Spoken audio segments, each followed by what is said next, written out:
be advised, the opinions and views of the hosts and guests do not reflect those of the station.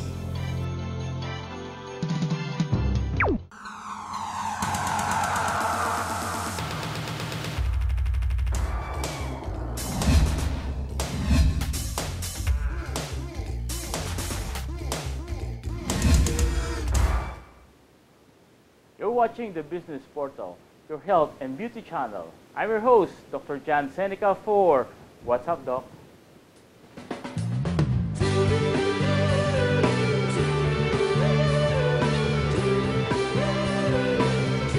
Good morning. And again, we're here in our program, What's Up, Doc? And we have a very good and I could say good-looking, doctors whose specialty is cosmetic surgery, and we'll be talking all about beauty surgery of the new millennium. And but before anything, I would like to introduce to you our two good-looking cosmetic surgeons. First is the associate of Johnson Cosmetic Surgery and the member of the Philippine Academy of Aesthetic Surgery and the Philippine Academy of Medical Specialists, and of course the Philippine Academy of Non-Surgical Aesthetics, no other than Dr. Wayne Fulgado. Good morning, Dr. Fulgado. Good morning, Doc. Thank you very much for the very nice introduction. Yes. And hello po sa mga nakikinig at nanonood ng GMN What's Up, Doc? Yes.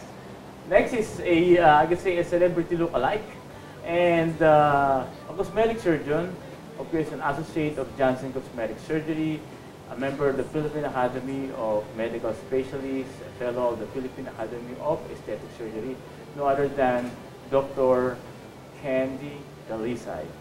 Good morning. Yes, good morning, Dr. Seneca. Can I call you Dr. Ken? Yes, thank you. Yes, and he's also the manager of production, how do you say it? Who owns the project record production. Right. So, good morning, Dr. Seneca, and thank you for inviting me here again. Good morning to all the viewers, lahat mga Pilipino, dito sa Pilipinas at sa Asia. Good morning po. Yes, cosmetic surgery is a fad. It's a fad now, and I can say that there's a lot of patients really eyeing or wants to undergo this kind of procedure. Is it painful? Is it a painful surgery, Dr. Fulgado? You can say na it's very tolerable.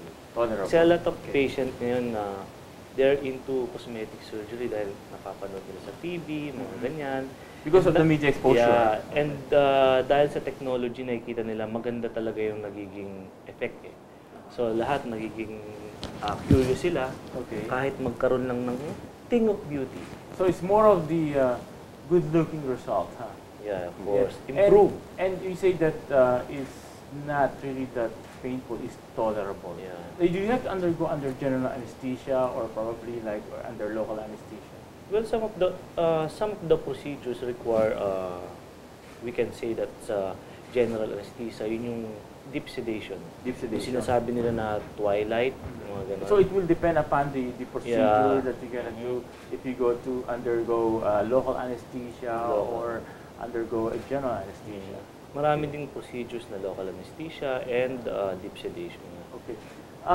We can also, because we're broadcasting live here in Global News Network, you can text us at 0922-891-6761, and please indicate your name and location where you are now. You can you can give any comments regarding our discussion in cosmetic surgery.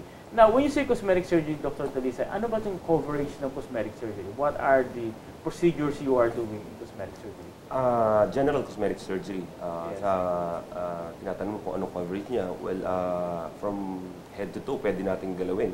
Sige. Kung anong gusto nilang improve. So, let's start from the head. Okay, what are the procedures that's very common? Here in the Philippines, 70% of the cosmetic procedures rhinoplasty or the nose job. Nose job or Yeah, nose lift. That's the lift, layman no, term. Okay. Yun ang pinakamarami, 70%. Yes. Pero marami pa rin pwede tayong gawin like yung sa eye bags, blepharoplasty, Blepharoplasty. lip enhancement or augmentation, cheek. Almost kahit na napifeel nilang sobra or nakukulangan sila, pwede natin gawin. Okay. Now, when you say this blepharoplasty or yung eye bag removal or yung tawag na in medical term, ptosis of the upper lid, does it also help, like for example, there are some patients who come to you maybe complaining about the obstruction of vision, and of course it limits your vision on the lateral sides. Is this can be also the upper lid blepharoplasty? Is it a cure? Yeah, Or actually, is, this limitation is a of medical problem, especially dun sa yung bumabagsak dun sa may gilid. Right. Tinatawag nila yun na yung amblyopia kapag yung nagkakaroon ng problema sa vision sa peripheral kasi naka-cover nga ng gilid.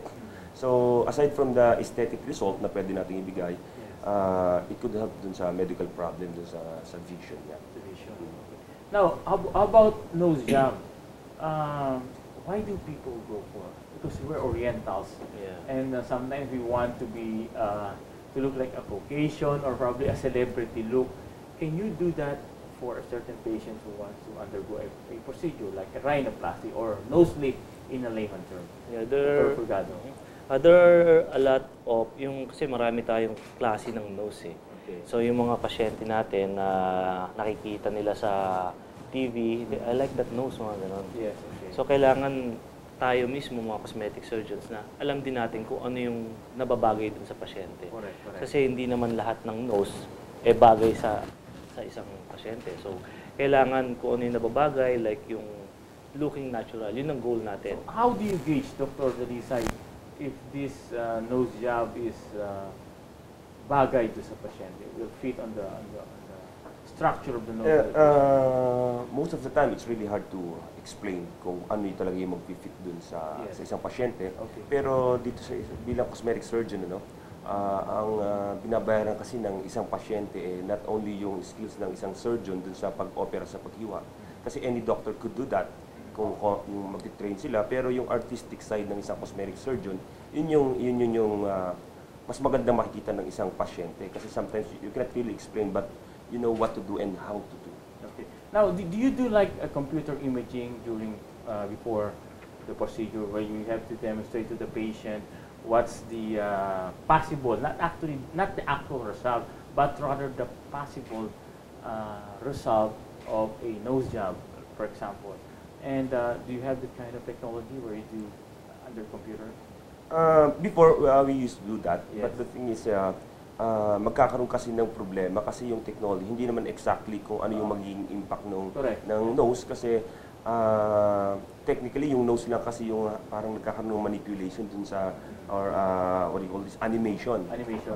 Pero yung mga pag-stretch ng skin, sometimes, for example, sa nose, yung lifting effect dun sa may eyes, hindi nakikita dun sa computer. So, hindi siya masyadong malapit dun sa Correct. realidad, no? Sa reality. You said that maybe the reason why there are like around 70% of the cosmetic surgery procedures focuses on the nose, right? It is because this is the center of the face, the nose is the center of the face. That's why, even though how nice your eyes are, you got a nice skin or a flawless skin, a kissable lips, but the nose doesn't fit the face, parang hindi maganda, no? What do you think about that? The nose gives the harmony. Harmony. to the face. Correct. It gives angle. Iba talaga ang nose job. That's why a lot of Filipinos, especially Orientals, no? Yun ang ating kasi the nose is really what you call saddle nose, no? It's like a saddle. And the Orientals really want to have that kind of, not really a Caucasian look, but rather an appropriate angle of the face to have a proportional figure. Or more And because, aesthetically. as I've said, because the nose, is the center of the face. Okay. Kaya So, maganda rin ngayon kasi dati yun ang kanilang notion eh. Gusto nila yung maging parang Caucasian nose.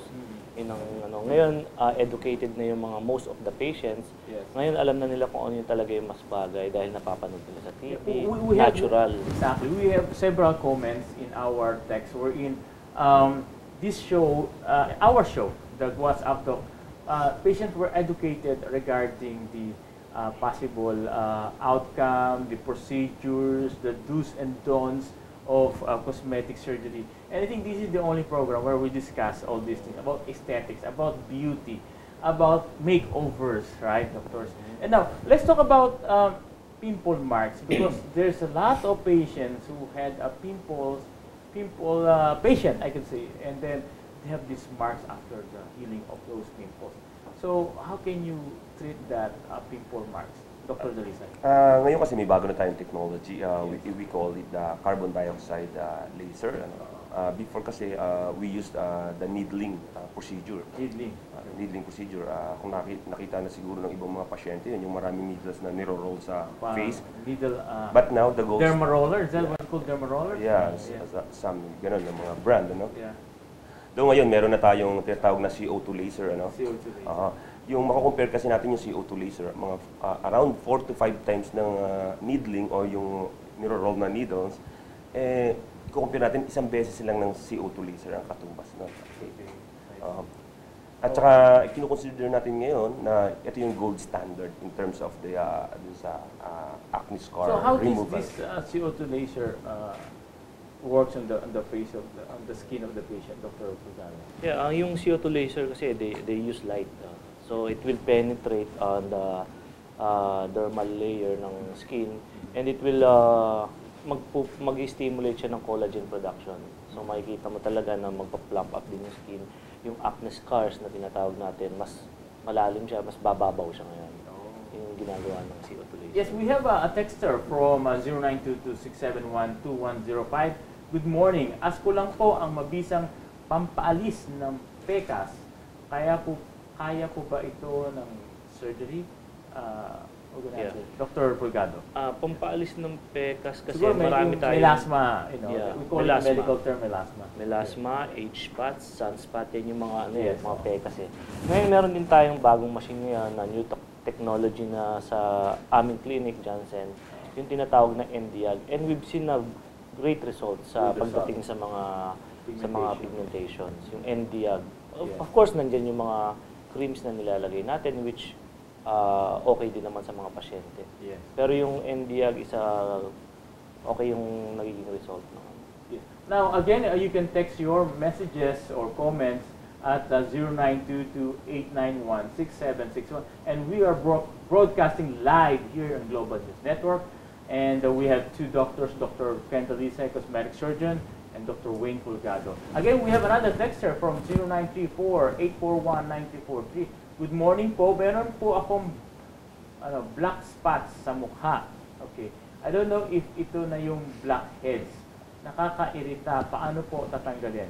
Okay, maybe it's just a blackhead. Most probably, blackheads yung binabanggit niya na yun. Ano? Yes, Ito kasi kinukonsider natin na grade 1 pimple na actually ang blackheads or whiteheads. Okay. Ano? So we have different grades pala. Grading kasi yung pimples hanggang sa acne, katulad ng mga ganyan, yun yung mga grade 4. Pero yung mga blackheads are grade 1. Simple na facial care lang, ma-address natin yung problem. Okay. So you better go to the clinic para ma-address po yung problem nyo. At saka makita na rin natin kung is it really a blackhead or baka naman kung ano mga skin problem. Okay. Now, we have several texters asking about breast augmentation. Okay, when you say breast augmentation, ano ba ibig sabihin nito? Is it pagpapalaki o pagpapaliit ng breast? Dr. Fulgado. Pag sinabi kasi natin breast augmentation, yung most ng patient natin gusto nila talaga magpalaki ng boobs nila, no? So, kailangan educate din natin yung patient. Ano ba yung mga paraan para dun sa breast augmentation? Most na ginagawa natin is yung sinasabi nila na gummy bear implant, which is yung maganda yung cohesive gel. Maganda yun eh. Kasi dapat malaman ng mga pasyente na yung mga ginagawa na, yung mga nagpapa-inject is hindi talaga maganda rin eh. Marami kasing ini-inject So, lang. mas maganda ang breast implants. Yes. And then, that's the reason why, ano ba dahilan? What's the reason of a patient undergo this breast augmentation? I mean, is there for beauty or for enhancement or for therapeutic purposes? Well, it's basically for